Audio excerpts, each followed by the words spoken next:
there's that balance between you want some entertainment, but as soon as you try to make it entertaining, you lose something. You usually sacrifice something that you don't realize you're sacrificing just to get the entertaining value. So I try my best to just go, whatever would happen.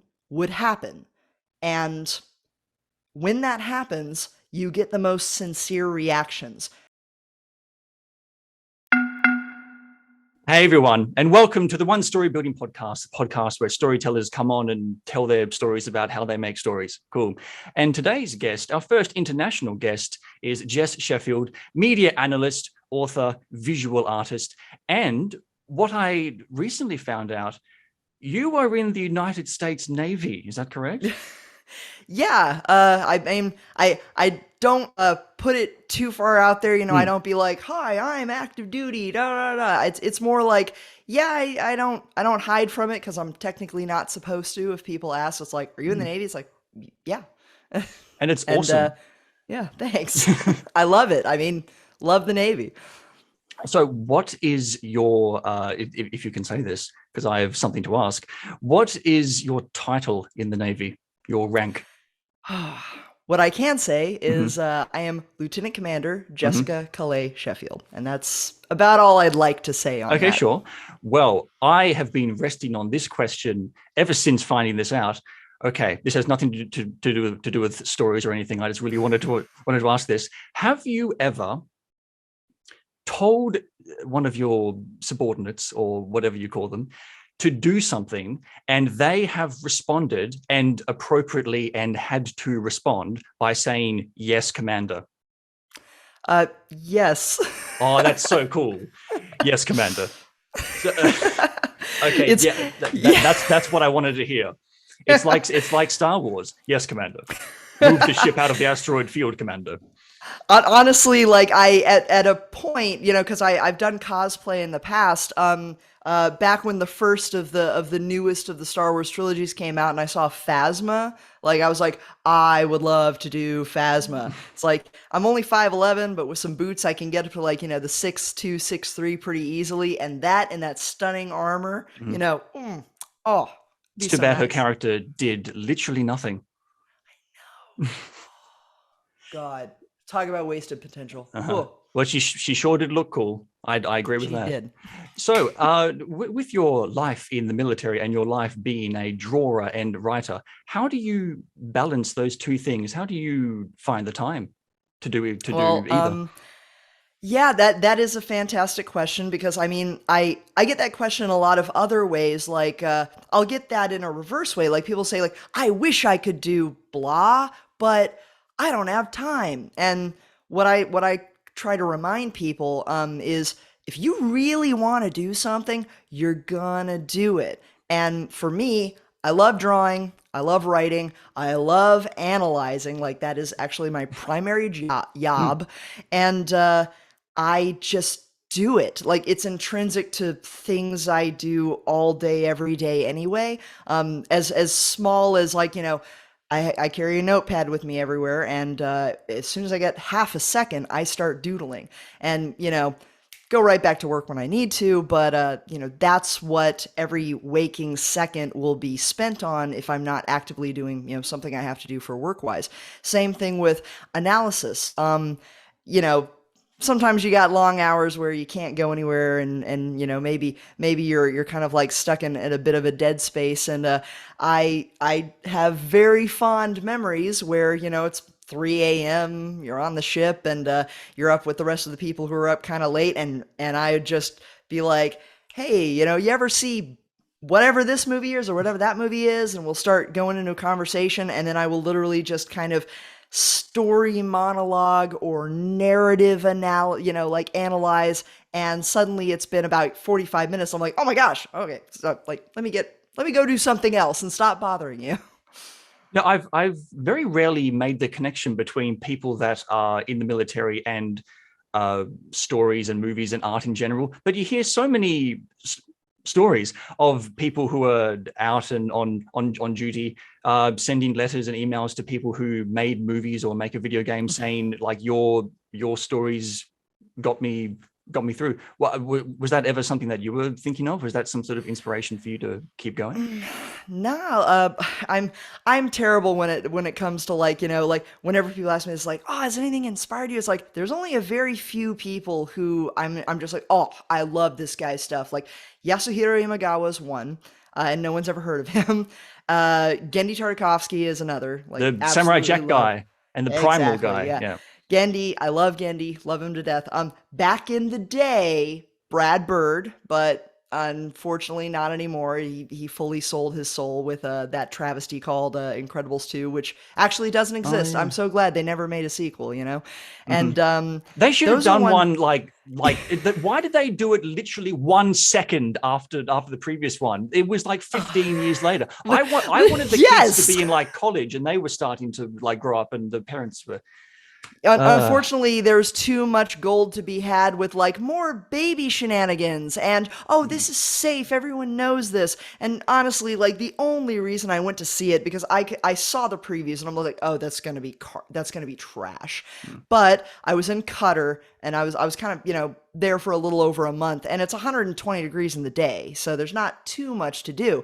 And they were showing Incredibles too, so I was like, all right, I'll go to the theater. It's free. I'll go watch it. And this sounds like it sounds like such a, a no fun allowed. But I get there, I sit down, everyone's excited around me, and I just was blank faced. I don't think I cracked a smile the entire movie. I was just like, ah, and then just left at the end. I was exactly like that with Star Wars: The Last Jedi. Whenever they when they were riding the horse pony looking things, at that moment, I just sort of I had a little bit of hope for it, but as soon as that happened, it was just like switched off. And that was the whole thing for the Rise of Skywalker. Like, yep, off, and then people clapped at the end. I was like, you Yeah, I young was gonna idiots. say, so help me out here because I'm terrible with like the names of stuff that I've like kind of definitely it's like I should forget that, boop, and it's Mm. gone. The first of the new trilogy, what was that? It The was A New Force Hope Awakens. 2. Yeah, Hmm? The Force Awakens. That's it. Yeah, Mm. basically Star Wars: A New Hope, Electric For Boogaloo, the number for 2. the younger generation. Exactly. And I actually came out, so that one was a lot of fun. I was in the UK. I was with my buddy Montpian, and we went and saw it. We had a fun time. Hilariously, like, the previews and all that. I'm like, all right, I'm not going to say it's going to be amazing. Harrison Ford's in it. That's cool homage. I predicted precisely how certain things were going to happen and what was going to happen before we went in. And it happened exactly how I said it would. And they're kind of like, oh my God. It's like, dude, if you saw this scene, this gave it all away. And they're like, well, maybe to you, but it's a good thing I didn't say anything. But by the end of the movie, I was pretty stoked. I was like, okay, so they redid the formula. It's a little bit of old, it's a little bit of new, it's Mm. respectful, but it's boldly going forward where no man has gone before, etc. And then we talked outside the theater for probably 2 hours, just analyzing what had happened and here are the next things that are going to happen. Like, we could definitely see Finn was being set up to have to face off with Phasma, and get some resolution. And then Rey was walking right into a really bad situation because it's like, dude, there's a reason that there's a reason that Ben Solo got turned after studying with Luke. That's not an accident. That's, there's a reason that Luke was like, I better get out of here. I am dangerous to people. And you just brought him his weapon back. And then, of course, a year passes or whatever, and the next movie comes out, and it is just garbo, hot garbo, I would Mm. say. And I'm kind of sitting there going, huh, that's odd. Nothing that was set up in the first movie Mm. was completed. And then I don't know who the director is. I don't keep tabs on like the names or whatever, but I do remember there Ryan was an Johnson. interview that okay, there we He go. did like 2 movies before. He was like an almost a nobody director. It was Yeah. kind of strange to pick him specifically. And then he admitted in an interview, oh yeah, there were a bunch of notes from the first one to like connect things and continue themes. I ignored that, and it's like, and I could tell, like we could tell you ignored that because it was terrible, and you thought you were subverting expectations. But what you don't realize is good stories, you know where they're going, and you're excited to see how they get there. And a bad story is when you're just kind of like, whoa, wait a minute. That's not supposed to happen. Yeah. That's not supposed to happen. What the heck's going on here? I hate the defense of The Last Jedi where people say that it was good because it was surprising. It subverted your expectations. So as much as I would love to talk about Star Wars, we can after the recording is Yeah, is we'll go done. on that rant because I can get a lot meaner. I'm like, all right, I'm not trying to like disparage. My big thing that I always tell people, and I just hosted Cinema Aficionado this morning. It's a weekly, not a podcast. I don't like to do podcasts. I just like to invite people to come check out movie presentations that I set up. Like, here, let's go watch this movie and we'll talk about it afterwards. And whenever uh whenever people are like subverting expectations or I had fun, I'm like, well, hold on a second, hold on. There's a difference between something that is entertaining and something that is good. One does not Oh equal the yeah. other. Mm-hmm.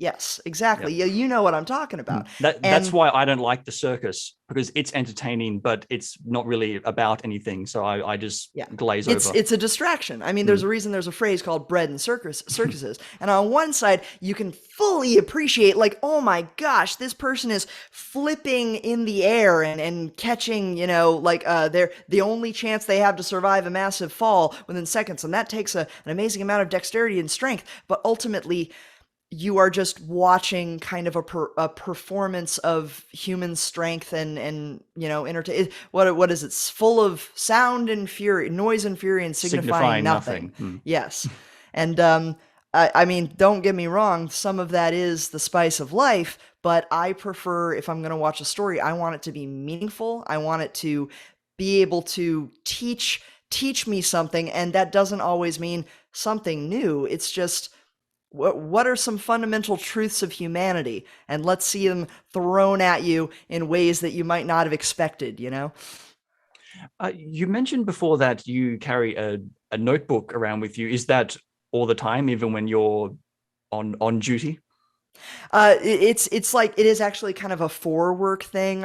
Basically, you always need to be able to write something down. You always need to be able to, like, keep tabs of general stuff. And thanks to that, I kind of have utilized that and I get to doodle in the margins. I'm a professional.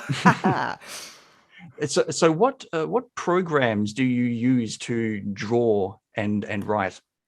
Yeah, so kind of a wombo combo. The good old sketchbook Mark 1 Mod 1 is always my favorite. I think, pencil work is what I'll always be most comfortable in because that's what I've practiced the most in.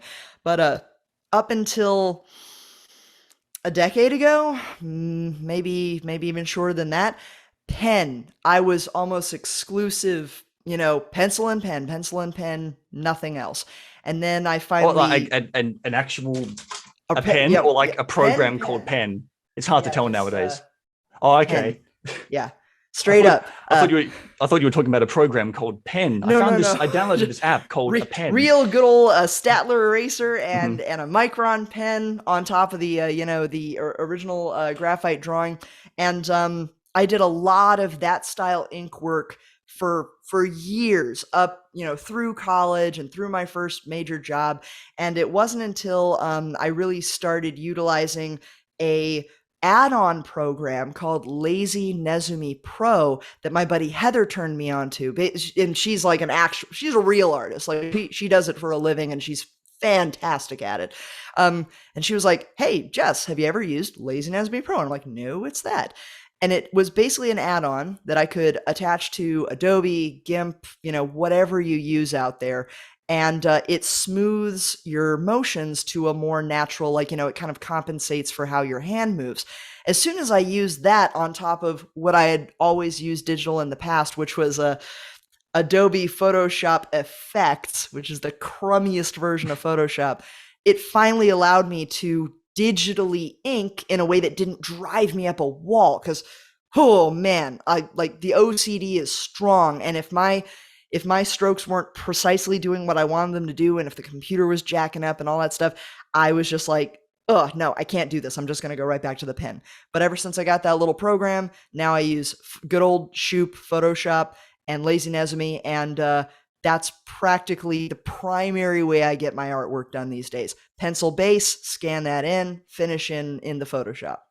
So one of the earliest things that I of your works that I saw was the comic about our favorite palmless scientist, maybe a skeleton, maybe not, guy from Undertale. Seems very interesting, and Yeah. like really everything that I would like to talk to you about. I started reading it. I think I read it back in the day, but then I read it. I looked at it again in preparation for this, and then when I was about a quarter of the way through, it wasn't for professional reasons. I just was interested in it. So before we even talk about what you did, I wanted to ask. Yeah, really cool stuff. Why do you think Undertale became such a big hit and resulted in people like yourself like extrapolating so much from it with Oh, so yeah. many theories and stories? Yeah, no, that's a fantastic question because uh again, not to disparage anyone, I think part of that question can also be answered by why hasn't Deltarune done the same thing? And I think Deltarune is severely missing what Undertale managed to get. Basically, I guess I should kind of like set this up with a bit of like how I even discovered Undertale because people who know me know I hate it. I hate everything. Like literally, they're like, "Did you see this movie?" I'm like, Okay. "Yeah, it was trash." "Did you read this book?" "Yeah, it was trash." It's like, "Don't you like anything?" I'm like, "No, not really." But of course, that's an exaggeration. Of course, I like things. I'm just a very, very harsh judge. And hilariously, I was, scrolling the Tumblr feed, and I just started noticing all these skeletons. And I'm like, what the heck is with all these skeletons on my feed? And when I asked my buddy Mom, yeah, and she's like, oh, it's this indie game that just came out. Did you ever play what is it? The Mother series back in the day? I was like, no, but I've heard of it. She's like, I think you'd really like it. You should check it out. Now, again, I don't get into anything. As soon as someone suggests something to me, I'm like, yeah, I'll put that on the list, and I really don't. But someone posted a remix of one of the songs that I ended up pressing repeat on like for about 4 hours solid. And when I realized I had hit repeat for about 4 hours on this 1.5 minute song, I was like, maybe I should check this out.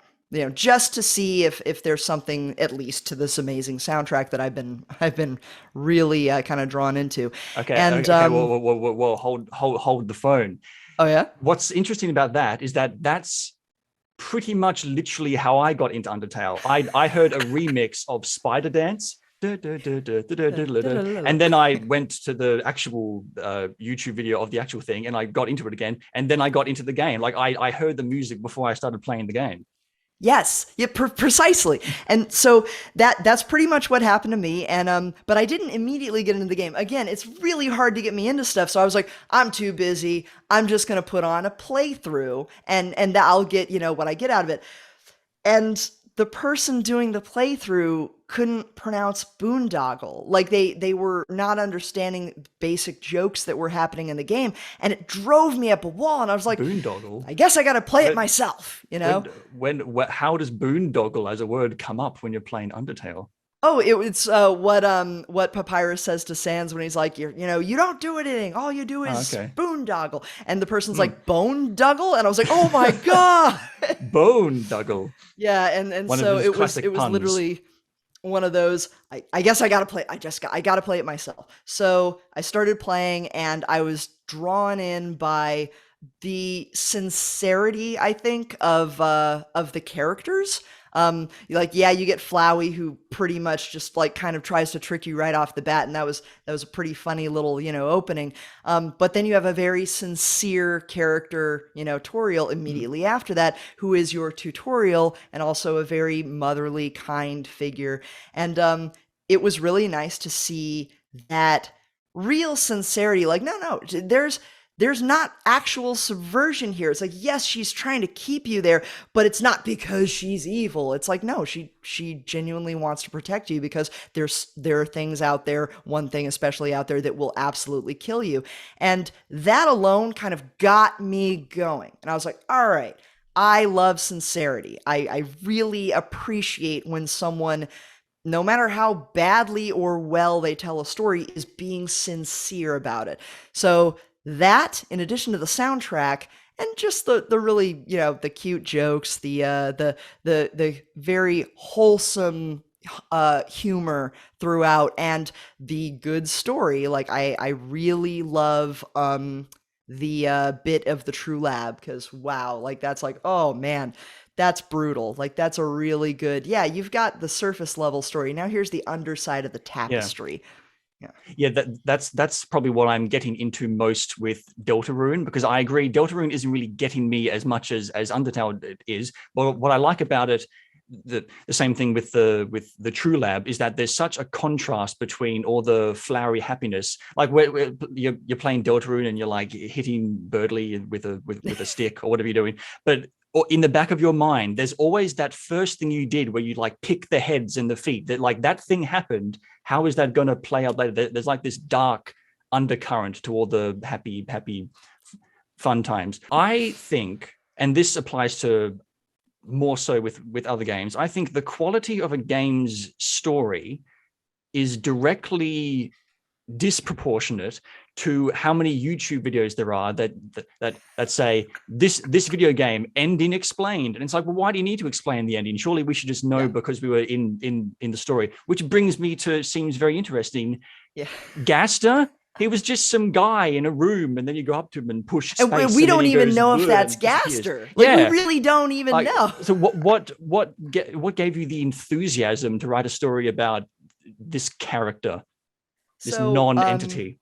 yeah, basically, yeah. When it comes to a story that's like pretty well done, like Undertale was, it's like that's pretty solid. There you go. You've got the long and the short of it. You've even got a little bit of the meta of like knowing, some characters knowing what resets are and talking about alternate universes. And then there was a character that was kind of in the meta of the story, and Hmm. you didn't even really get to see, unless you were very, very lucky and you triggered like a run in with either the mystery man or his followers or anything like that. And I really loved the whole, oh yeah, he was the old royal scientist and he kind of fell into his creation. And I am a big fan of whenever you have any kind of, adventure story, you have kind of the present. And in a really good adventure, I always like to see some kind of flashback, some kind of how did we get here? And it doesn't need to be a certain type of flashback, but I always just love that flavor of then, Hmm. and the events of then led to now. And then you can let your imagination run. So when we got like, oh, old royal scientists, like, well, hey, I'm a big fan of like the sci-fi existential horror themes in a story. It's always fun to play with that. Because before I even did Undertale, I did a ton of Gravity Falls comics, and man, did I do a lot of stuff like back when the twin brother was still a theory. Because hey, science and portals and demonic entities and mysteries. So honestly, Gaster is kind of the same archetype, kind of the enigmatic, unknown person who went too far. Like they were pushing past the veil to like increase, the knowledge of themselves or humanity or whatever. There's a million different reasons. And stuff, and there's a price for that. Like you don't get to just do that willy-nilly and expect nothing bad to happen. And the more that I was just like trying to piece together, like, yeah, I wonder who Gaster is. I wonder if that mystery man is Gaster, or if there's something before that. And I wasn't gonna do a comic or anything like that, but this chick on the tumbles drew Sansy Bones, I'll call her. She drew a comic with kind of similar issues, like who was Gaster, like what was his deal, and I thoroughly enjoyed it. And it kicked off kind of my own. I liked her story, but here's what I would do instead.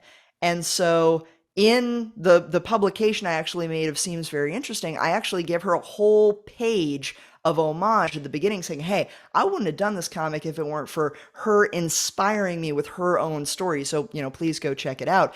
But it really is that whole someone who wants that knowledge that no one has, someone who is kind of daring to go further and the ensuing what is it, the ensuing price to be paid for, if you go and if you go and do that forthrightly knowing the dangers, or if you go to do that and you're just not paying attention and you might think like, oh, I'm too smart for that, and it's like, all right, well, you're gonna learn some harsh truths about what it takes to unveil the unknown, you know.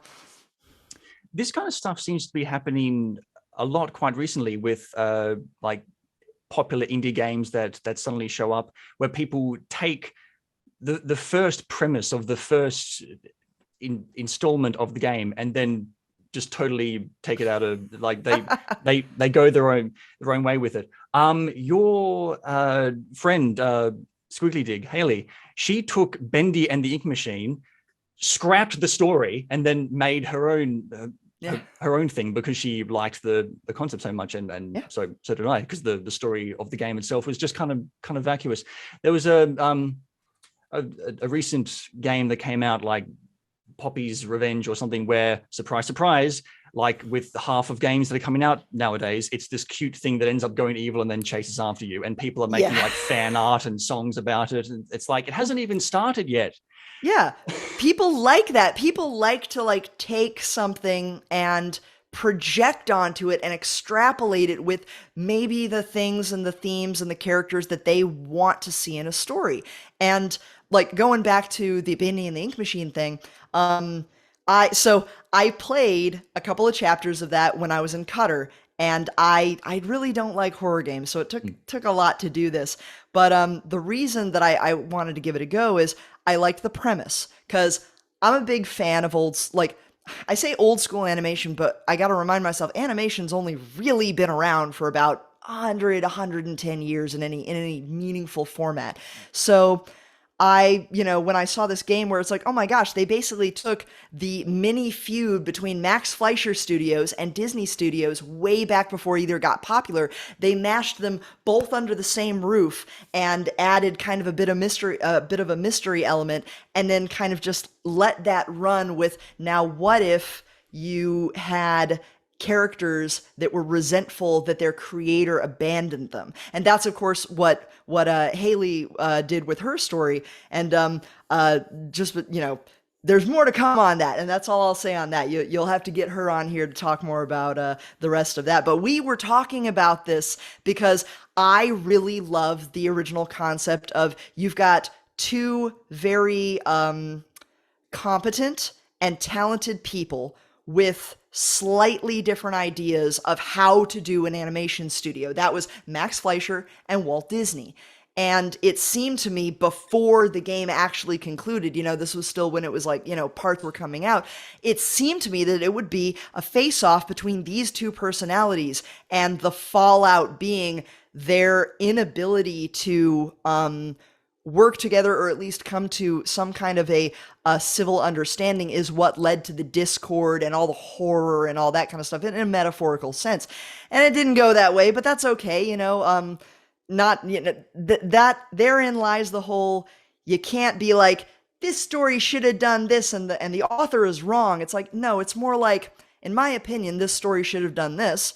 I'm glad that the author tipped me off to this thread of story in my head, and I'm going to run with it in my own way. And like, that's, like you said, that's what a lot of people are doing now. They get inspired by something and they run with it. And honestly, it's very easy to run with something when the first part is already done for you. You don't have to make up new characters. You don't have to make up a new world. You just go, here's the world. Now let's go from here, When you were writing and drawing, seems very interesting. Did you ever need to get any sort of special permission to do it, or did you just do it? I just did it. And the reason that this is not on Amazon or anything like that, this is all like, I just printed these off so I could sell them at Seoul Comic Con, because I was over in Korea for the last 2 years. I didn't want to put it up on like, a mass Lulu or Amazon or anything like that, because I don't feel it's right for me to do that, because it is my story, but it's not my world. I'm borrowing to do the story. And honestly, I've been playing with the idea of going back adjusting some of the characters, and then being like, all right, now I feel good publishing the story. Because when you take out, Asgore and Toriel, and you take out Sans and Papyrus, you just replace them with the same archetypes, it really is a story about a character that does not exist in Undertale. Like, the elements are there, I use some of the hints, but ultimately I could take the whole thing out, put it in a different world, and it would be the same kind of situation. I haven't done that because I've got a lot of other stories to tell, and you only have so much energy, you only have so many hours in the day, and it's also a bit of I felt so happy playing Undertale, which was one of the first games that I played that I genuinely enjoyed. And I hadn't felt that way since playing Portal 2. And you see there's a little Portal 2 poster up there even.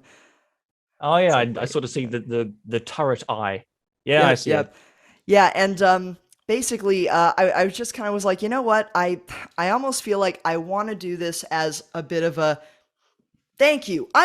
You have made me want to create. So I'm gonna create. And the only reason I made Prince is because a ton of people wanted Prince. And I was like, sure, let's do it.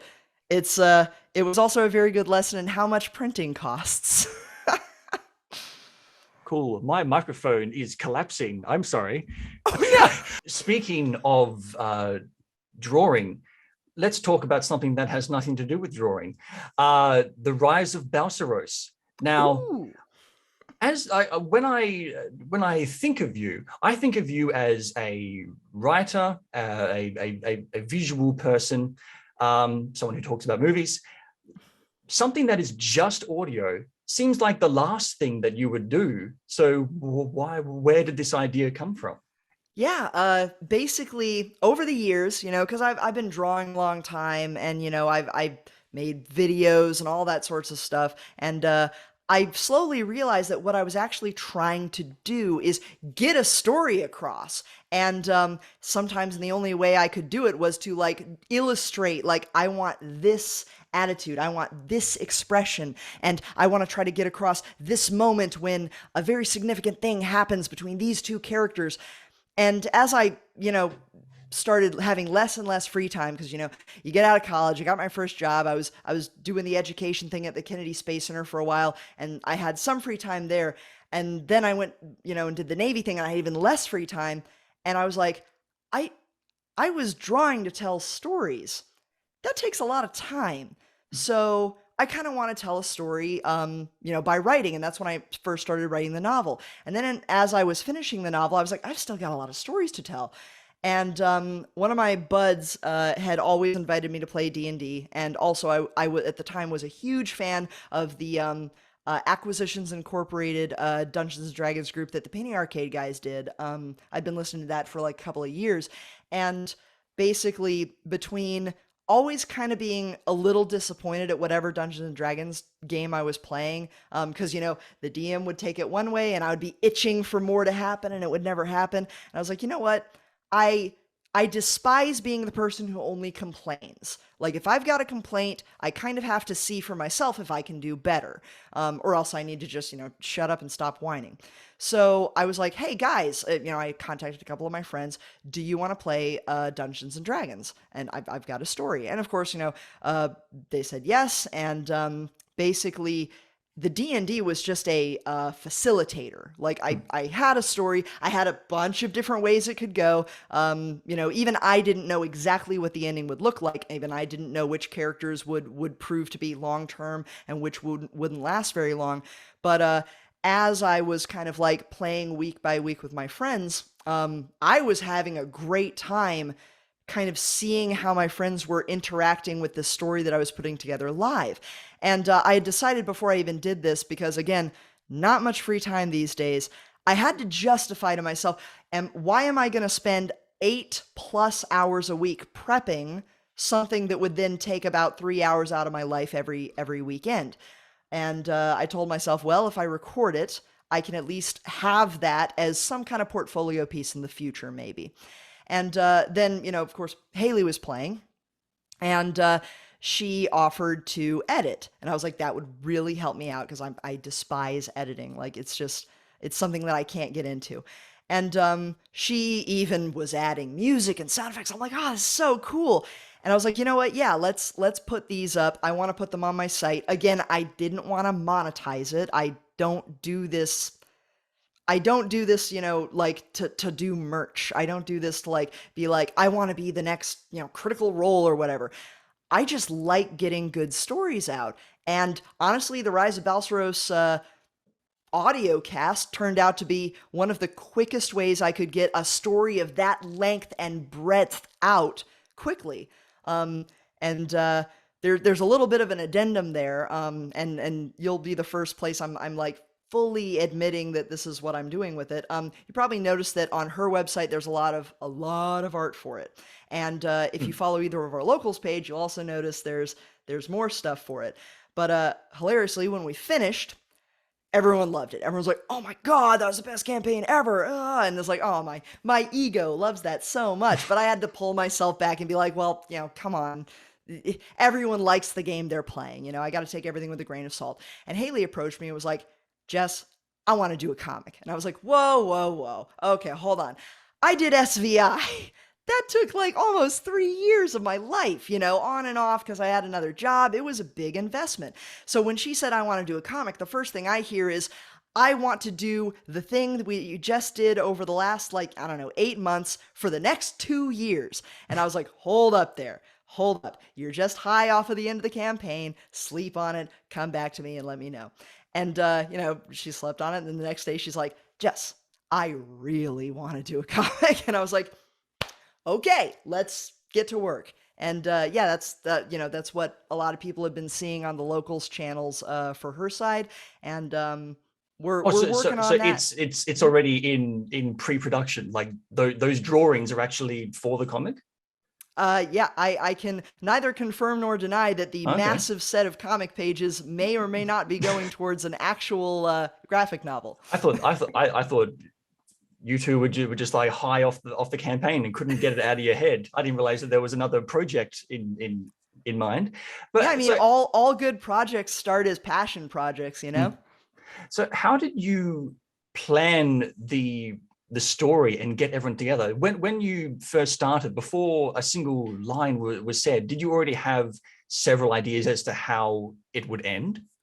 Yes, basically with again, I've been playing D&D for years, and with I'd say I've had 4 different campaigns under 4 DMs spanning the course of 8 years, not solid, just chunks here and there. The best campaign I ever played was when I was living in Nevada, and it was between deployments.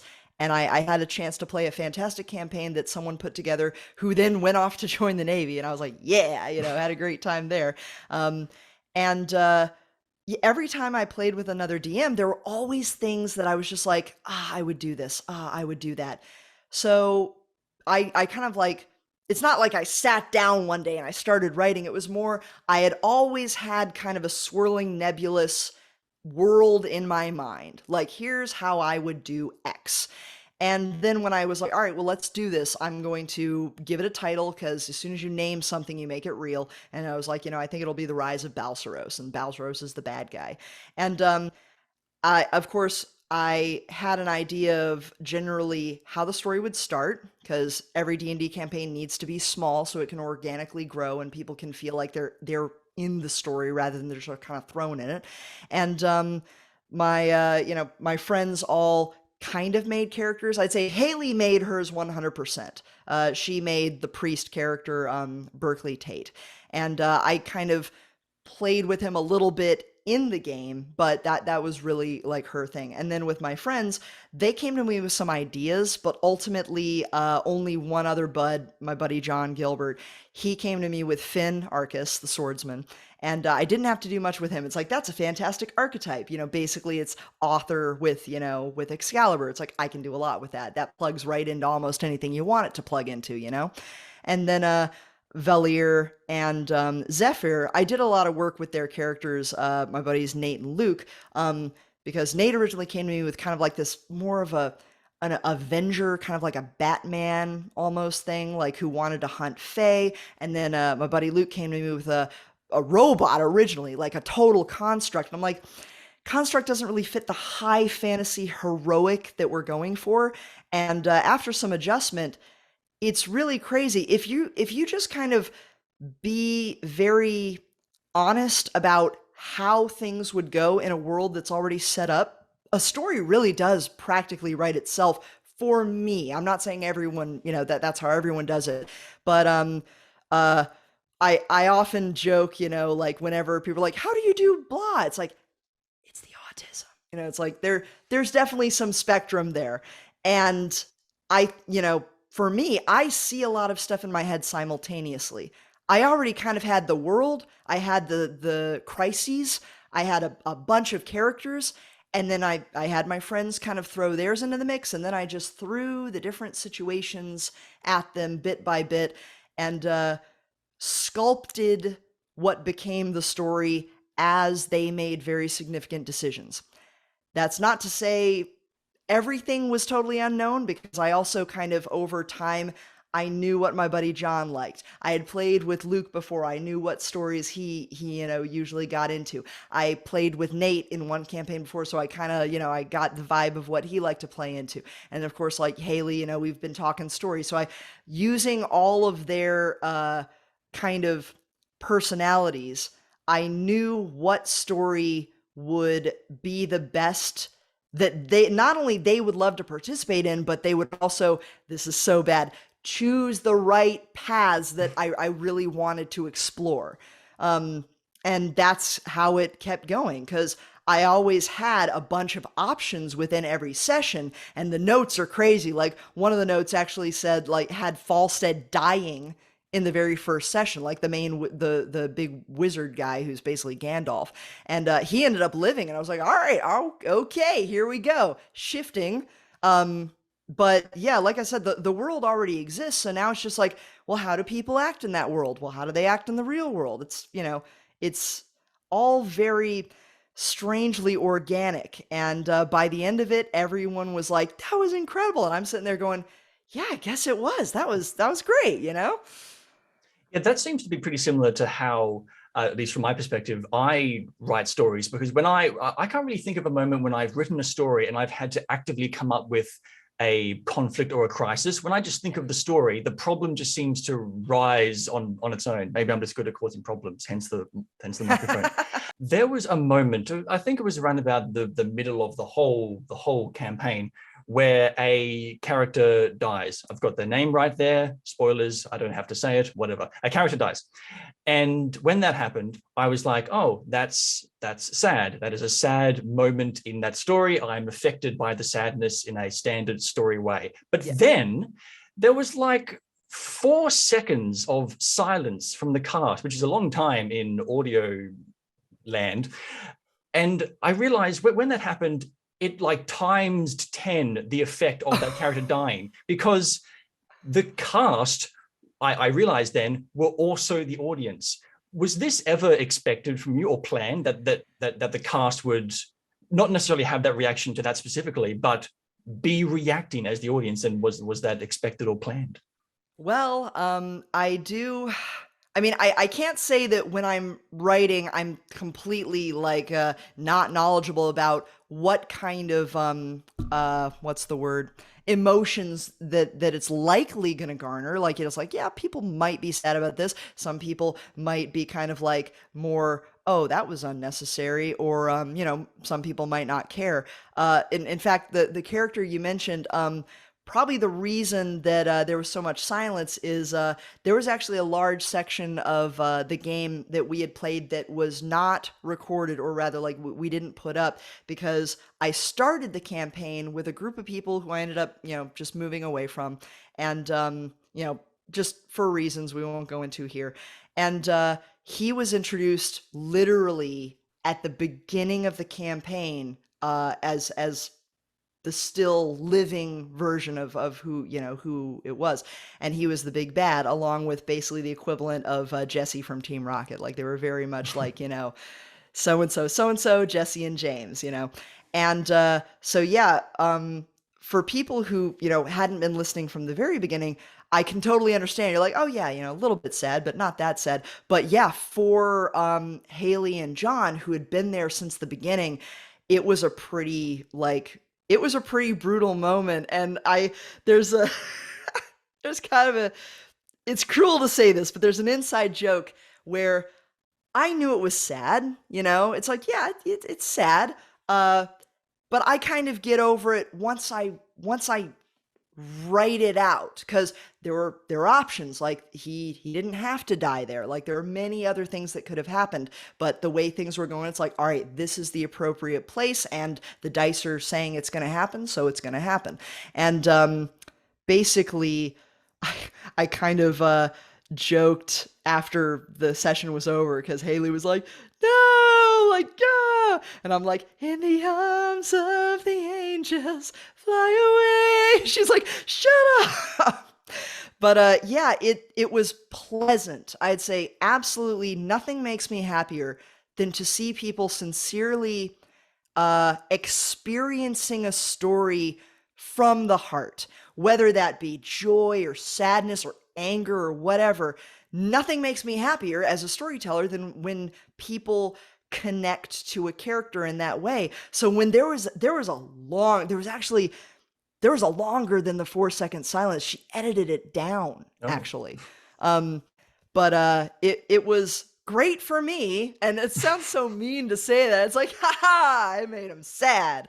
But when you're telling stories, you want people to feel what you felt as you were creating it. And for me, it's all like, there's that balance between, you want some entertainment, but as soon as you try to make it entertaining, you lose something. You usually sacrifice something that you don't realize you're sacrificing just to get the entertaining value. So I try my best to just go, whatever would happen would happen. And when that happens, you get the most sincere reactions. So I've stopped questioning it, and I've stopped trying to steer where stories go as my brain works them out. And I will experience them in the moment that I'm kind of working them out. And then I wrote it down. I was like, kind of like, oh, okay, well, we'll see where this goes. There were a lot of other things that could have happened too. And yeah, then when that hit, I was definitely like, sitting there, as a DM, just like being dead quiet, waiting for anyone else to make the first, words, but very happy, like the big grin. I think it's perfectly fine for someone to write a story that makes the audience sad, because it's like with a horror movie. They're not scared. They're sort of fiction scared, in the same way Yeah. that when a sad thing happens in a story, they're sort of sad in like a joyous kind of way. Yeah. It's like, this is why I believe that storytelling, like plays, movies, whatever, they're better than sport, because when your team loses, it's always bad. When the Yeah. main character dies, sometimes that's the right thing to happen. Yeah, uh no, that's fantastic. Like, about the sports thing too. I think the reason that, like, there's such a one or a zero with a sports team is, sports are kind of an analogy. Like, we basically condensed down the conflict of cultures that used to take place over bloody wars. Like, because I mean, God. Go back 500 years and see how long there was like a period of peace anywhere on Earth. And with sport ball in all its forms, and I don't say that as derogatory, I just say it to include every competitive team-based sport. You're kind of condensing our side, pitting everything that they are, their wits, their strength, their cunning, their agility, against the other. And so when you lose, it's a little bit, it's like that, oh, like, ouch, that's just a bit of a downer. I mean, heck, that's why people, bet on that stuff. Then you can artificially induce that my side, because I have invested in them. Meanwhile, with a story, it's almost all stories, all good stories, they're teaching you something. So when you are experiencing that emotion, subconsciously or consciously, you feel better. even if it's a story that maybe you're bawling your eyes out at some point, or you're really scared because you're seeing something intrinsic to whatever's happening on the screen that you might have experienced in your own life. Like we watched The Shining a couple of weeks ago for the Halloween cinema aficionada, and that was tense. Like that's one of those movies where it's like, well, it might not be scary by today's standards, but if you really understand it, especially the way that the husband talks to the son and the way he treats the wife and the way the wife talks to the husband, you're like, oh, this is some real unmasked horror of humankind that everyone shares and everyone is capable of. And that's a little scary. But then the next day you're energized. You're like, I just kind of experienced a little condensed chunk of a fundamental truth of humankind, and whoo, that feel good. What I want to find out about the Rise of Balsaros, possibly finally, is when you're hosting it, do you see anything? Do you see the other? Is it like this, like a Zoom call, or is it all audio on your end, like it is for us? It was literally all audio. I did Theater of the Mind. Luckily I could do that because I knew my buddy John. He and I have been friends like ever since junior high school. And then Luke, his bro, we've been friends practically the same amount of time. And with Haley, we'd been talking enough where I got a pretty comfortable position where it's like, all right, I'm pretty sure I can accurately describe what needs to be seen, and if people don't understand, then I can fully describe a little more. And Nathan, again, I'd played D&D with him, and I was confident that this would work. And I really preferred, looking from a tabletop versus what I did with Rise of Balsaros with like all audio. I really preferred the all audio because um I liked the idea that the players could imagine what they wanted to that would best bring the story to life for them. And then if they had a question, they'd ask like, so what am I seeing right now? And then I'd give them a little deeper explanation. And that would just kind of fire the imagination even further. It was also, I can't lie about this. Like it was easier for me. I didn't have to like learn a program or, put together maps or anything like that. So, partially laziness on my end, but partially I like to do things that enrich people from a storytelling standpoint. And I really think that the use of one's own imagination is so important, and it's something that really should be encouraged a lot more than it is. People are like, oh, imagine the best out there, but then everyone wants to watch the show or play the video or anything like that. It's like, well, that's all laid out for you. How about you go for it? Like you imagine the scariest thing you can, and we're going to work from there. So yeah, it was all theater of the mind.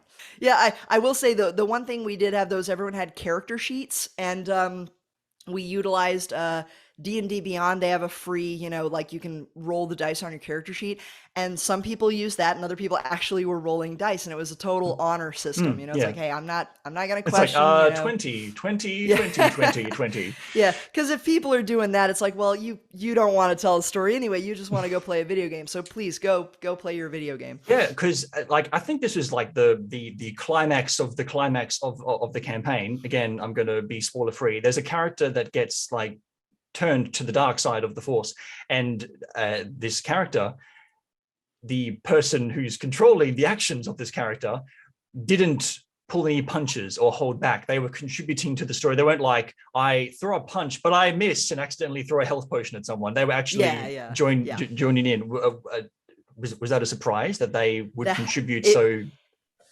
authentically? so yeah, like basically when I was planning the big finale, I had been putting together, like ever since the first couple of sessions, I'm like, well, I've got a vague idea of what I'd like to happen. And I don't know if it's a Pixar person or, someone from back in the old days of uh Disney in the 1950s or whatever, but they were describing all good conflict is not external, it's internal. So as we were kind of reaching the climax with, Balsaros himself, I was also very focused on the internal conflict of that one character because originally the person who controlled them presented them in one way, and I kind of was like, okay, here's how I read. Is that all right? And they're like, yeah, actually, that fits a lot more, and kind of steered that way. So when that climax happened, and the control was taken away, that they didn't know that was going to happen. Hmm. They had no idea, and all I said was, your mission is to play this exactly how the old character before things happened would have played it. And they did a fantastic job doing that. And again, it was the sincerity, in my opinion, that really made that what it was. Because we had some people who were doing fan art towards the end of that, and they basically, I posted that, and then literally within 6 hours or so, I saw a piece of fan art that was that scene, and then what the f, like oh, just total holy crap. And I am a firm believer in, like, yeah, the story's all right, but what really makes people connect is the fact that no one's putting in a catchy one-liner and diffusing it with comedy. It's like, no, no, no, sincerely bare your soul. And maybe if you do that, you can learn something about yourself you didn't know before. And that helps everyone who's participating in that grow as a person. Yeah, you're sort of digging into what I would expect your answer will be for the last question that I always ask here, but I'll save that for later. You're too descriptive. You're too good at talking about stories. Stop it. Sorry. So your book, your novel, and it is a novel, Clara and the Nutcracker. Where did so was it always a goal for you? There it is. I read the digital version while playing Yu-Gi-Oh on Steam. Not really. Was it always a goal for you to write a book? Funny enough, not really. I never fancied myself a novelist, like someone who just did words. But again, I kind of had this revelatory thing that actually came about when I stopped drawing for a long time, and I couldn't figure out why I didn't want to draw. And even when I forced myself to, I never liked anything I was putting down. Um, and I realized, in that time, that I was only drawing to tell stories. So once I figured that out, it was kind of a natural progression that I realized I should do a book. Like, that's the quickest way to get a full story in all of the detail I want to get across done. And yeah, let's go for it. And I've always been, a lover of stories in general, storytelling, the history of stories, the history of language as it ties into anthropomorphic storytelling. And I really enjoy old school Disney, the Disney that used to read the old classics and take those and put them into a truly timeless format. Like, you go back and watch Pinocchio. I know a lot of people are like, well, that's such a weird thing. Like, there's a whale and there's like a kids turning into donkeys. And it's like, yes, but you remember it all. And that you can't say the same thing about a lot of stuff that's come out in the last 20 years. So there's something real there. And it's in the folklore, it's in the mythos, it's in like the religions of so far back. It's these stories that stay true no matter how much time passes. So as I was kind of like just kind of going through my head one day, it's like, oh yeah, folklore, like Beauty and the Beast, or Bluebeard, and then Cinderella, and then the Nutcracker, because Christmas, that always comes up every Christmas. Everyone talks about the Nutcracker. And I realized I had never read the original, like 1816 version of the Nutcracker by E.T.A. Hoffman. So I went out of my way to try to find the most authentic version I could. And I found a version that was published in 1854, 56, mid 1800s, and it had some beautiful ink illustrations by a French contemporary artist of Hoffman. And it was in German, and there was also an English translation. So I asked my German friend Leia, hey, can you check if this translation is accurate to the original 1816 version? Because there was a bit of a disconnect. It's like I found the 1816 version. It was in old German. Like even Leia was like, I can't read. This is just weird. It's like, forsooth ye verily. And after she did a quick like rundown, she's like, no, actually, this looks like an exact translation of the 1816 version, but it was in mid 1850s. I read it and I was like, this is a fantastic story. This is like Around the World in 80 Days meets The Wizard of Oz, with a bit more pizzazz and focus on, fantasy stuff. And I was just kind of like in my head throwing around some ideas because I'm a big fan of high fantasy. I love heroic. I really like the old folk tales that have kind of a cruel and a cruel inarguable message. Even as something as simple as Little Red Riding Hood. It's like, yeah, people make fun of that now, but you go out in the woods in a wrong part of the world and you ain't coming back, kind of thing. And so after a while, I had a bunch of ideas in my head for like, man, well, they could do this with it, they could do that with it, because it's way different from the ballet. The ballet is like almost its own separate thing. There's, a lot of similarities. And hilariously, I saw a bunch of artwork on the Tungle feed from a chick I follow called Shiny Zango.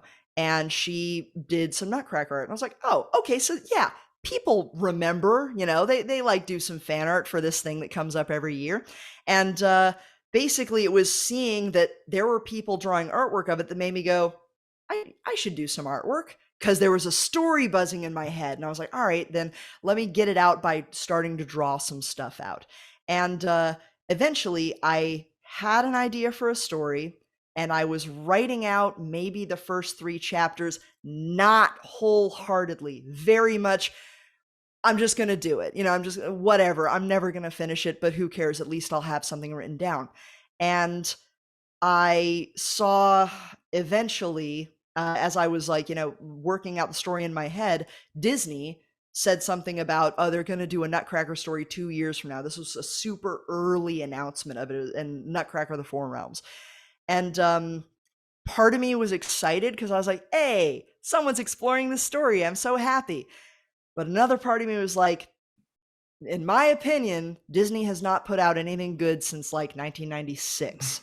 So I kind of had this moment where I was talking with my buddy Montpian, and she was kind of hyping me in her own way. She said something that was like, you do realize that is not a copyright, because that is a folk tale. So you can do whatever you want with it and it wouldn't be copyright. And I'm like, you know what? You're right. You want something done right, you got to do it yourself. So literally that weekend, I deploy. So I'm on a boat for months, and I wrote the entire first draft in 3 months. It just, once I told myself I was going to do it, it poured out. Like I couldn't sleep. It was really rough, as because I had to do a job, and on a boat, there are no weekends, there are no holidays, you got to work your butt off. But as soon as I was done with, normal work hours, I would find myself like going into my stateroom, and instead of hitting the sack, I would like open up the laptop and bang out maybe 3,000 words in less than 2 hours, just like, like get it out. And yeah, after that first draft, I was like, I'm going to do, this is happening. Like I am going to do this. And since I finished it, about 4 years later after starting it, I will not say it was easier than I thought. I'll say it was way harder than I thought, but that does not mean I'm not going to write more books. If anything, I think this is the beginning of at least a couple of more in the next like decade or so. Who knows? So if you wrote it on your laptop on a boat, does that mean that you have like C fingers in the same way that someone has C legs? Like when you step off the boat and you try to write, you're on the typewriter doing this. Like, why is the earth moving so fast? What are you doing? Oh, I've got to put it on a balancer so I can get that nice, wave action. I've got to sit on a fitness ball while I do it. So when I was starting to read it, when I decided to start reading it so I could know about it, know about you and stories and stuff, I had certain expectations, because you, as you say, are not a full-time author who does writing all the time, but you also aren't some weird dork on Tumblr who talks about dragons and furries having a fight. So like, but I am. Very technically. Okay. Well, I didn't Very think that technically. at the time. That was in the past. That was in the past. So my expectations for how good the book was going to be was sort of in between those two things. But then, and I've got a little printout right here, in chapter 1, I came across a line in there, and let me just say that right now. This is about someone opening a door, thrilling action scene. All right. Poor timing blessed his crown as the door swung with an authoritative arc directly into the short-brimmed cover on his forehead. And as soon as I read that, I was like, "Oh my God, that's a great line." And I've put down more here. I kept coming across all these fantastic lines where my expectations just, like, the book is written as well as someone who is a great author who does this like full time. So don't get embarrassed. It's true. So I have a really sort of vague question to ask here. As someone who isn't a full-time author, how are you this good at writing stories? Oh, that is thank you for that. Uh that was very sweet. But Thank remember, you. you are a dork on Tumblr who writes about dragons and stuff. Yes. It's Don't like get a big head. yeah, it's like I rant about like old Disney movies. Like, come on. Um, thank you. But I would just say I think it's the sincerity. Like when I set to writing this, one thing that always throws me off when I'm watching a movie, when I'm reading a book, when I'm listening to anything, whenever someone tries to cut the atmosphere with humor or sarcasm or something to be like, wink, wink, I don't actually believe in all this hokey pokey junk. I'm just telling a story. I hate it. I can't stand that. I'm like, look, do you want to tell us a story or not? And so when I was writing this book, I promised myself I would not pull any punches. I would write what was what was coming out of my soul, really. Like I was like, what would I want to read? What would I sincerely want to read? And so as I was like imagining these scenes, in in my mind, because that's how I do it. I basically kind of I see it all in my head. It plays out vaguely, and as I write, it solidifies. And I just kind of write what I see.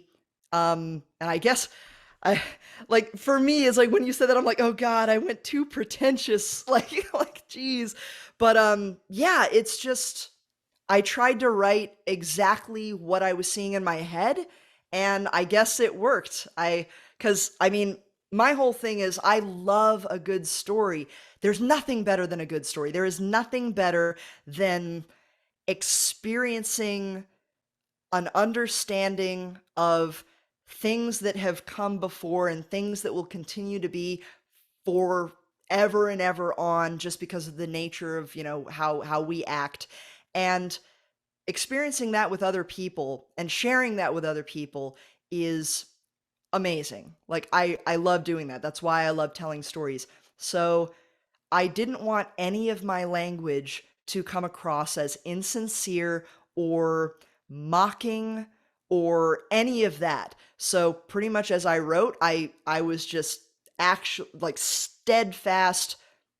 This is what I'm writing. This is me. This is sincere. Yes, it's cheesy and hokey and old fashioned, and I am going to own every moment of it. That's the big risk when it comes to writing stories, because the best kinds of stories are the ones that come from someone's soul, their core, their heart. But then the danger with that is that if it's unpopular, if people don't like it, what are you supposed to think about yourself? That like Yeah. you're not connected to the world, because what you think, what you believe in doesn't resonate with anyone else. But when it works, it's great. You've said that it's better or more fun to keep artistic stuff as a hobby. have you ever thought about where you would be right now if you went all the way and you wrote and drewed all the time? I'd probably be stuck in working for a company that I vehemently disagreed with and hating my job, honestly, because with the way things are these days, like, everyone loves Netflix, everyone loves Disney Plus and Hulu and all that stuff. And like I said, my sentiment when I started writing was if you want something done right, you got to do it yourself. And I sincerely believe that. And the whole like, oh, Jess doesn't like anything. Like, yeah, I hate everything. That's partially true. I don't like a lot of what's being put out. Does that mean there's nothing good being put out? No, I'm not saying that. Like, people are like, oh god, she's saying everything sucks and our taste all sucks. I'm like, that's a personal opinion, and you can like whatever the heck you want to like. For me, I don't like much of what's being put out. So I really think I would have been unhappy, unfulfilled. And then the obverse of that, or the reverse of that, is I I was doing something more creative with the educational job. Like before I joined the Navy, I was working at the Kennedy Space Center as an educator over at the Astronaut Hall of Fame.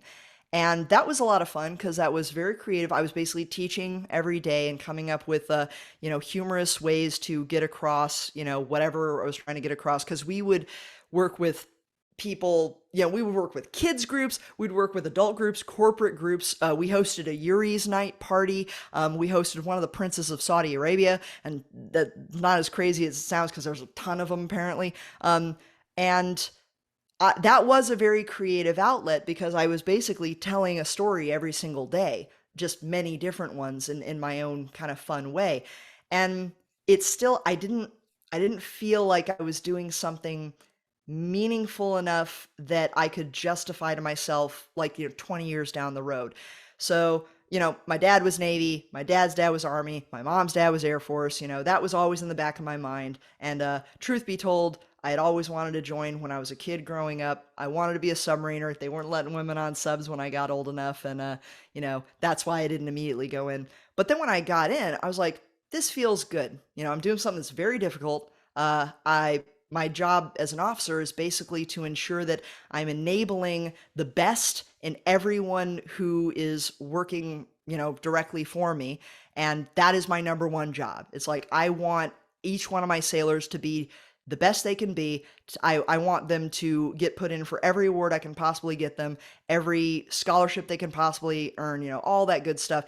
And that was really great because it wasn't the creative side of me, but it was a side of me that wants to see the improvement and the betterment of my fellow man, like the rest of the people around me.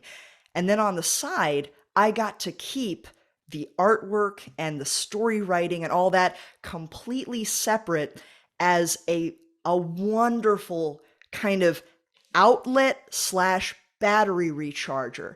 Because I wouldn't say that,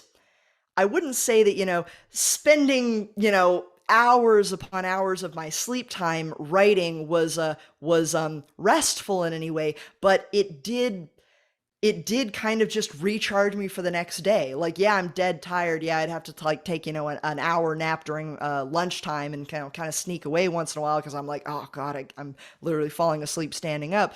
But the two tiers were fantastic. Been in for 10 years, and balancing those two things has been great for me personally. I don't know if, I can't speak for anyone else, but for me, I'm just like, well, this is the best case scenario. I'm doing something that I love during the day, or sometimes nights if I was doing night shifts. And then I'm doing something I also love when I get home, but in a different way.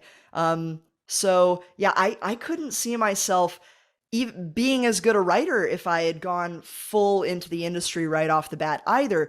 Because another thing I've discovered, and I've had these conversations with young and upcoming creative types, and one thing they always ask is, well, how do you get all this info, and how do you know what to write and how to draw, and how these, like, how did you capture this expression so well? And I'm like, I lived. Like, I just went out and I did stuff that had nothing to do with any of the stories I wanted to write. And I experienced some shit, man. Like, it has been an adventure and a half in the time that, even before the Navy, just like from paying my way with scholarships through university, and then getting my first job, and then getting my second job, and then joining the Navy, and all the crazy stuff that happens in between that, we could talk forever about. And all of those experiences, away from trying to write them, allowed me to write them. That is the answer to the age old question: where do you get your ideas? You just live your life, and then you just sort of think about it. What do you think is wrong with a lot of stories and that are coming out recently? Because the classic example is, there's too many remakes, there's too many adaptations. But I think that's not even half of what's going on. What's going on? Yeah, this is gonna be fun. I will do this without getting nasty. I'll do this without No, being please, disparaging. no, nasty away. Basically, the way I see it, storytelling has been what's the right word? It has been kind of turned into an equation.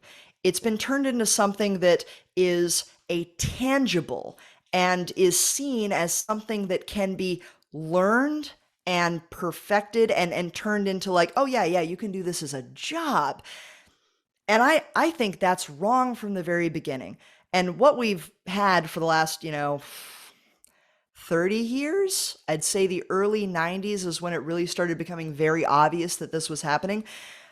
You would have people that, instead of living their lives and however full or horrible or wonderful they were, because, like, life is all of that combined, and life is suffering. What are you going to do about it? Well, you live forthrightly and you keep on going, and you take all it in, and you realize, like, well, this is pretty cool. I'm breathing and I'm alive, and I just experienced whatever I just experienced. And instead, as time went on, more and more people saw this as something that they could grow up to become. And as a result, you go from, usually living with whoever you're living with, parent, adopted, whatever, directly to school, and then directly from that school to another school, and then directly from there to trying to tell stories. That doesn't work. You've been in an artificial environment, or a very limited one, for your entire life. You've never gone out and experienced the world. And a lot of people get insulted when it says, like, well, I did this and I did that and I went through this hardship and that hardship. And I'm like, yeah, yes, I'm not saying you haven't. I'm just saying there is more to the world than you think there is. And you will never experience it until you step outside of your comfort zone and you get into stuff that, you never thought you'd be getting into. Like, I will never forget my first day at officer candidate school, basically boot camp. I had been trying to get in, the Navy for a long time because I had a lot of health issues. Like, I got a busted collarbone. I've got some internal issues that I, like, had to work through. It took me 2 years, so I was excited as heck to get in, but I hadn't quite prepared as well as I thought I did. I didn't know exactly what I was getting into from the physical aspect, because I played golf with a bunch of retired Air Force guys, and they were describing the Air Force induction that they remembered. So I'm like, all right, it's basically going to be college with a little bit of PT in the morning. Let's do it. I'm so ready for this.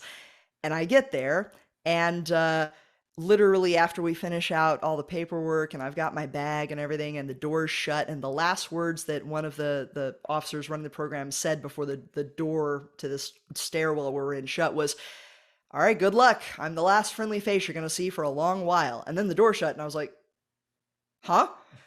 Boom. Like, get on the ground right now. Undo those laces. What the hell are you doing? Stand up right now. Like, just the shark attack started, and your heart's pounding and all that stuff. And basically that, being put on your face, doing push-ups, being put out in the sand pit, waking up at 4 a.m., doing PT, having to eat everything with your left hand and a spoon. I was doing stuff I never, ever thought I would be doing. And truth be told, if anyone had warned me beforehand, I might have chickened out. Like, I really might, like, if I'm being 100% honest with myself, I might have chickened out. But I did it, and I will say this every time I bring up OCS. It was the best time of my life, but you could not pay me any amount to do it again. Yeah, because you know that it made you better. It hardened you into who you are today, which made you a better storyteller, Yeah, I and assume. that's the way to do it. It's like they're that when it comes down to it, the short version and the nicest version I can say is too many people are treating this like a study, like something that they can read about in other books and be like, and now I know what to do. It's like, no, no, no, no, no. When you do that, you're copying the copy because all good stories are simply copies of life. They're, put through the mind of whoever's doing it and they're put on paper or on film or whatever. And they're a copy, but they might be a beautiful copy. They might be one of the most beautiful copies ever. And then they, are in a museum for 1,000 years or longer or whatever. Um, but if all you do is watch that stuff and read that stuff and you don't actually go out and live the crazy thing that is this life that we get to live, you're just photocopying a photocopy.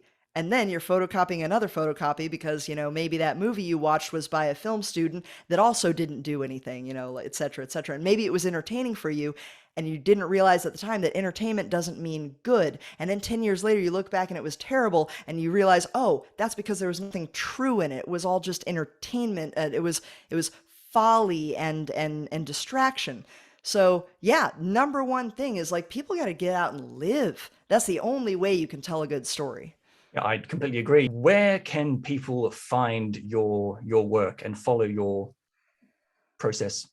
Oh, well, yeah, I've got my own website. I've got kaleiworks.net. That's Kalei works.net. And that, again, it's the middle name thing. And I pretty much put everything these days on there. I've got my books on there. Claire and the Nutcracker is amazingly, I can say, on sale at lulu.com, and you can also find it on Amazon. I highly recommend buying it on Lulu. Much better direct from the source. And seems very interesting. I've always said will be free as long as Tumblr is alive. The day that hell site implodes in a glorious, final flash, then sorry, no more free SVI, but it will be free until that day. And yeah, that's the best way. Just kaleiworks.net. And I've also got a locals page that's linked on kaleiworks.net. And that's kind of become my new weekly, daily hangout. Like I try to post analysis on there when I have time. And I also host a weekly event called Cinema Aficiona. It is at 07 a.m. on Saturdays. Because as I like to say, you watch movies at night to kind of have fun. You watch movies in the morning to learn something, to analyze, and that's what we do every Saturday. So yeah, those are the two places: the locals page and kaleiworks.net. What is locals? It seems to have really exploded lately, and I don't completely understand. It just seems like Facebook again, kind of. So what is locals? It's kind of like a Locals.com. decentralized it's kind of like MySpace, honestly. It's pretty much instead of having a dashboard where you can like aggregate all these people into a single feed, a lot like, like Tumblr, Facebook, Tumblr, that kind of thing. It's more uh there's a community based around a creator or group of creators or whatever, and you go to their stuff directly and you can switch between communities.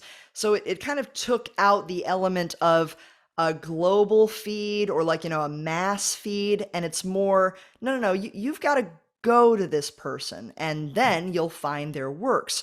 And the nice thing is it's more controlled because I mean, as we know today, having an opinion on the internet is a very dangerous thing. So for locals, like, well, hey, if you got people giving you problems for that, you can simply switch something on, and then they have to pay to send death threats, which is, stops a lot of them. But that's, in my opinion, why it got very popular. And another thing, just in general, is like, Tumblr, beloved hell site that it is, I'm not a big fan of it. I don't think it's healthy to browse it all day and night. It's pretty much just a consistent aggregate, entertaining waste of time that just keeps you kind of like stimulated and entertained. My buddy Mon Pien, she and I are kind of old school internet peeps. Like, God, I went on a laptop for the first time like back in 1997, because dad was military and he had one for work. And the first website I ever went to was cartoonnetwork.com that like actually existed back then. Um, and she and I both remember where you had to go to someone's page to see their content, and that alone, the act of having to seek out someone's content already kind of like separates a lot of the bored, uh, knee jerk kind of people who are just looking for something and they don't care what. I always liked it. I like the idea of I don't want to advertise. I don't want to go to all these places, be like, check out my stuff, because I'm like, look, people will find me. And if people like my stuff, they will tell their friends. And if they like my stuff, they will tell their friends. I'm not looking to go viral. In fact, I don't like the idea of that because most people don't care. It's like you get the bell curve, and 80% of people at any given time don't care about something. Not that that's a bad thing. We all do that, and it's very necessary to keep yourself from going insane. But I don't see any benefit in people that don't care about my stuff finding my stuff. I would much rather just be like, hey guys, if you want it, come find it here. If you don't, hope you have a good one. You'll get the people that matter rather than just an audience. I found this with this would have been weird to think even 5 years ago, but I see YouTube channels where each video gets 5 to 10,000 views, which isn't small, but it isn't a lot, and that's like a part-time job for them. They have dedicated supporters that really care about what they do. Now that we have so many things, there's so many more audiences for so many different things. So, okay. I've got to the last question, but I think I might like to ask another question before the last question. Do you want to talk about Yu-Gi-Oh? I will happily talk about Yu-Gi-Oh. Oh, please, because Yu-Gi-Oh for me was my Pokemon. I wasn't really into Pokemon, but like in the primary school, that might just be an Australian term, like years 6, 7 and stuff. Yu-Gi-Oh was my thing. I've got all the cards somewhere. So what are your thoughts on Yu-Gi-Oh? All right, so I'm guessing you saw my why I like Yu-Gi-Oh video already. So great. So I don't have to explain when I say I hate Yu-Gi-Oh, freaking terrible. But you know what I mean when I say that. Basically, You're I wrong. got into Yu. That's what I understand. Yeah, and it's basically what still kind of grips me about that is it's less Yu-Gi-Oh. It's less the story itself. It's more the fact that we've got Takahashi, poor guy. He somehow in the 90s, really late 80s, took a trip to Egypt. A Japanese guy took a trip to Cairo and got himself a translator, got an accurate explanation and complete like rundown of the Book of the Dead. Took all these kind of things that he had on his journey and his like obsession, or well, that's a bit of a harsh word, but his inspiration that he got from that trip and the whole of the 18th dynasty and its fall, and he wrote a fantastic fan fiction about the fall of the 18th dynasty. It's incredible. And I mean, talking about the 18th dynasty, everything I'm gonna say comes from my friend Monpian, and I don't use her real name because like, she likes her privacy, but she's a brilliant historian. Like her real job, I can't tell you what that is because you'd easily be able to find her, but she's a brilliant historian. She's a better analyst than I can ever hope to be in certain things, like in certain aspects of story. And it was actually her that got me really more interested in the meta of kind of season 0, like the original story that Takahashi was telling. The one that didn't have the card games in it. Yeah, without the card games, precisely. And basically, she went on a pretty awesome rant one day about the fall of the 18th dynasty. And I was sitting there mind blown because I literally just got the equivalent of probably like a level 4 university lecture from an expert on Egyptology, focusing on, Akhenaten the Fourth, his son Tutankhamun, and Horemheb, and that whole cadre of the last hurrah of that dynasty. And hilariously, I'd never even thought of, what I liked from the Yu-Gi-Oh manga, which was pretty much chapters 13 through 20, when Shadi comes in and it becomes a bit like a horror movie. Mm-hmm. And when she started putting everything together, like, they had accurate portrayal of um, burial rites done the wrong way as a way to trap someone. Like the riddles of, like, what am I? Like, where Shadi was trying to basically kill Yugs. And then the whole, I always thought Yugi was like, oh, it's a demon possessed him, or it's the spirit of a pharaoh. And Monpian's like, no, no, no, no, no. Here, let me break it down for you. There's 5 parts of a person that Egyptians saw, and, like, it's the jib, the shut, the ka, and the ba, and the ren. And I guess I would need to bring up my document for this because, again, this is all borrowed information from her, but she went into this fantastic description of how the Egyptians categorized and separated out what made up a person. It wasn't a body and a soul, it was more to it in a fascinating way. And Yu-Gi-Oh! Accurately took that very odd, um, not ideal, what is it? The concept, the very odd concept of 5 parts make up a person, and accurately portrayed what would happen if those were torn asunder, some trapped, others not, others left to wander, and then 1 or 2 pieces come back in contact after, like, a period of resurrection. And that whole 3,000 years thing that was mentioned in the manga, that is actually what was written by a Greek scholar. And I don't know the name of him because I'm not the historian here, but a Greek scholar mentioning something about one of the beliefs in, ancient Egypt towards the end of it, like, because Egypt spans like 6,000 years or something like that. But towards the end of it, he mentioned a bit of a belief about if the proper rituals were not conducted and the person was not properly put to rest, they would suffer what was called the second death.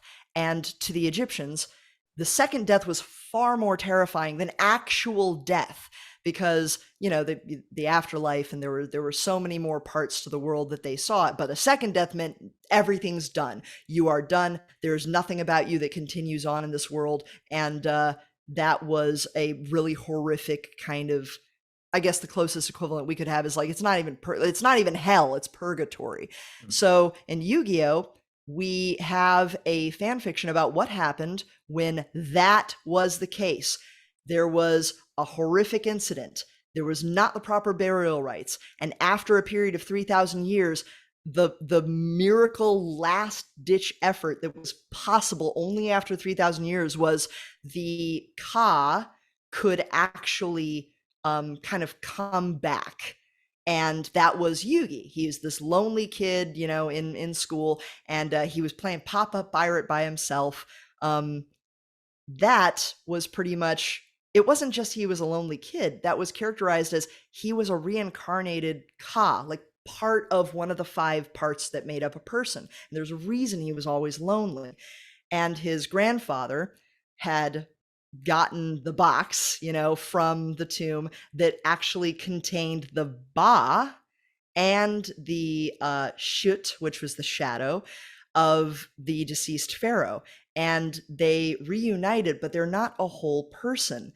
They were simply part, which is why we had all these situations where they're talking to themselves and they're disagreeing, and one's killing everyone and the other's horrified that they're killing everyone. And then there's this shadow, which is the third part, which is doing the killing. And then eventually, over the course of the story, both eventually come to understand each other a little more become more of a whole. And the last piece of it is the last two pieces really are the memories, and that was a whole arc in the original manga of getting the pharaoh's memories back through the tablet.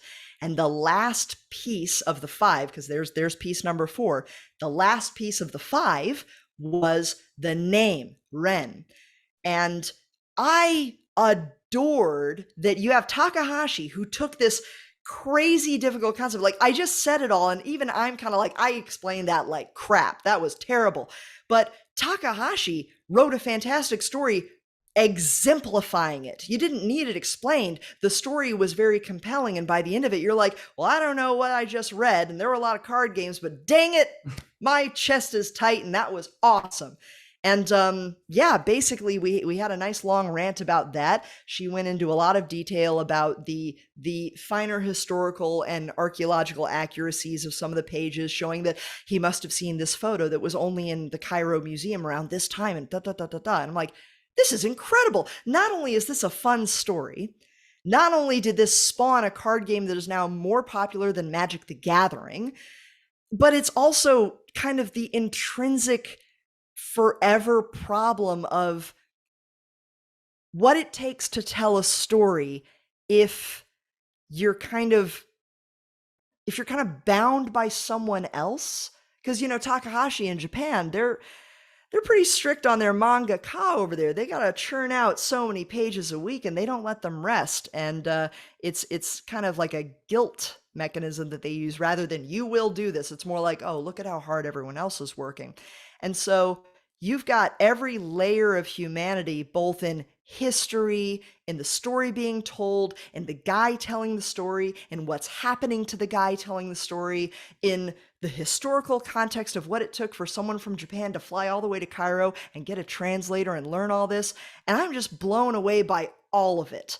And I think that's why taking all this, I was like, you know what? I'm going to take a year and a half and make a stupid video about why I like Yu-Gi-Oh! Well, that explains why the Yugis have the same spiky hair. Because for the longest time I was thinking it's odd how this young Japanese boy has the same hair as an ancient Egyptian pharaoh. Yeah, and the funny thing is, like, even the hairstyle, that was kind of like 90s, I would say, like, industrial grunge. Like, it looks crazy and weird, and it's like, it's a giant 5-point, hand. It's like, well, it's stylized, because when you see, Takahashi's old drawings of it, it really is, he's just got kind of this wild look with the tips dyed blonde, and he's also got the roots dyed pink. And the best way to kind of illustrate that is the way he did with, all right, well, I'm just going to make it look like this because it's anime, it's a manga, so we're going to exaggerate it a little bit. And then, of course, as I explained in my video, as Takahashi was kind of being bullied into telling the story he didn't really care about, but thought that he could use that as a segue to tell what he really wanted to tell, you could see the style get less sincere, really. It was just more hard lines and more quick motions and less detail put into the backgrounds. And the stories consistently had the same messages across them, but some chapters you just read and you were like, oh wow. And other chapters you're like, yeah, he is not happy this week. Well, I think the most important thing to take away from the whole Yu-Gi-Oh story is that in the cartoon, when Dark Magician does the dark magic attack and the colors get all inverted, that's really cool. Yeah. That's the most important part. Hey man, I got it. I will admit, because I don't think I've posted this stuff anywhere. The mini story arc where Mahad, like what is it? Yugi's, or rather Atem's personal kind of protector / magician, merges with his own Ka to kind of make himself an eternal servant of the pharaoh. And you see the evidence of that after he basically sacrifices himself and his soul is kind of epitaphed on that stone tablet. I was just like, oh, I gotta draw fan art of that. And I actually have some fan art of Mahad / the Dark Magician I've never posted anywhere, but I drew it back when I was on deployment, and I'm reading through the Yu-Gi-Oh manga that I've got on my computer these days. And then you probably saw the JoJo's Bizarre Adventure Yu-Gi-Oh crossover pieces I did, where it's like I gotta draw Dark Magician, like he's like one of the coolest side characters in that entire story. I really appreciate that. I do remember that happening in the show, like at the last couple of seasons. I guess that's when they were able to get rid of some card games and actually put the actual story in there. But no Yep. card games. It was boring. Yeah, I mean, I could go on about how like Bakura, after reading the manga and then like kind of seeing what happened to Takahashi, and also seeing what was originally planned for kind of Shoddy.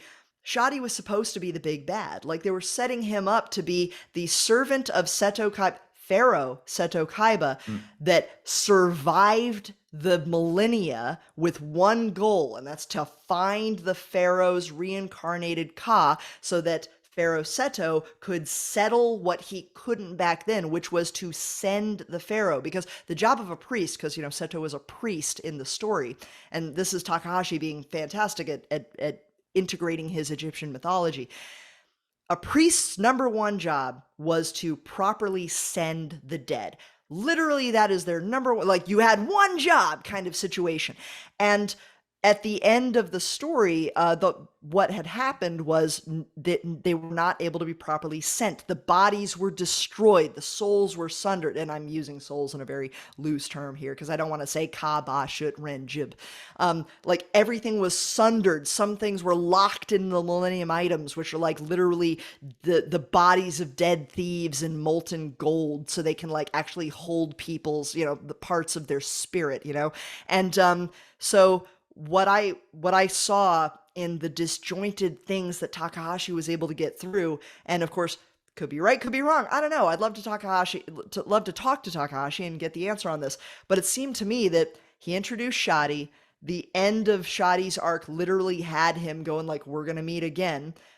Everything about Shoddy showed that he knew how to send the dead. He was practiced in those arts. And he's looking at the mummy in chapter 13, and he's crying.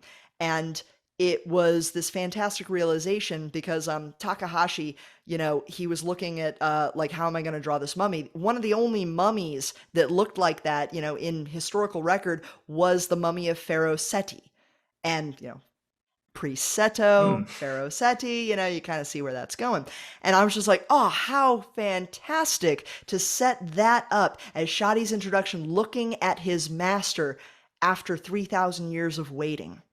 And he can't, he's dead, but he's not. He's on a mission. And as he is looking at the man who gave him this mission, that's when the little kid who is his mission stumbles into him, like, oh, fantastic. But then after 7 chapters, it was chapters 13 through 20, after 7 chapters of a guy with wrappings and bald and not at all the kind of bishonen ideal that most Japanese Japanese schoolgirls and the young boys who read these comics have, is like, that's not hot, and that's not something I would ever want to like, kind of dress up as. Like, that's not badass.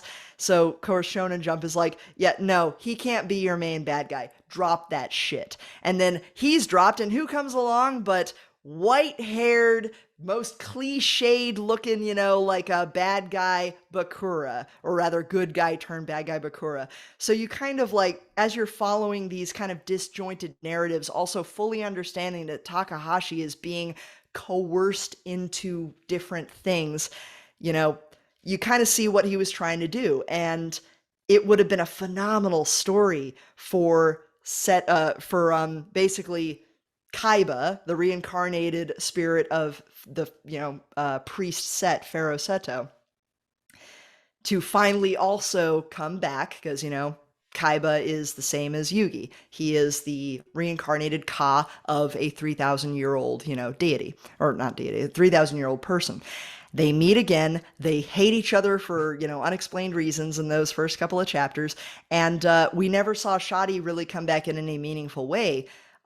mostly because it was very clear that that was not going to sell any comics. So the editors were like, "Don't fricking do it."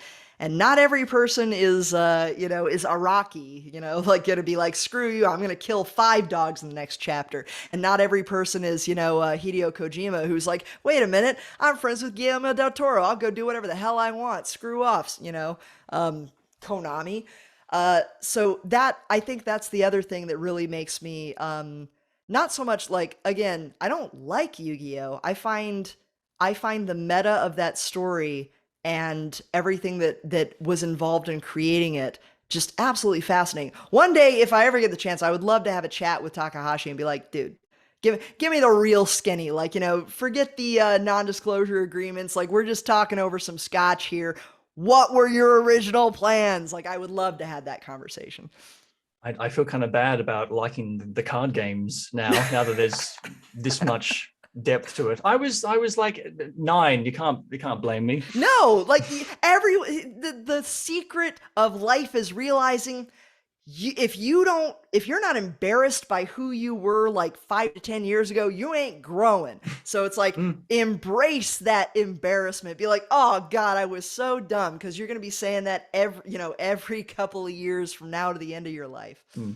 Even though I still have the cards and look at them sometimes. Hey, I've still got, like, dang it, it would be so good if I had it right now.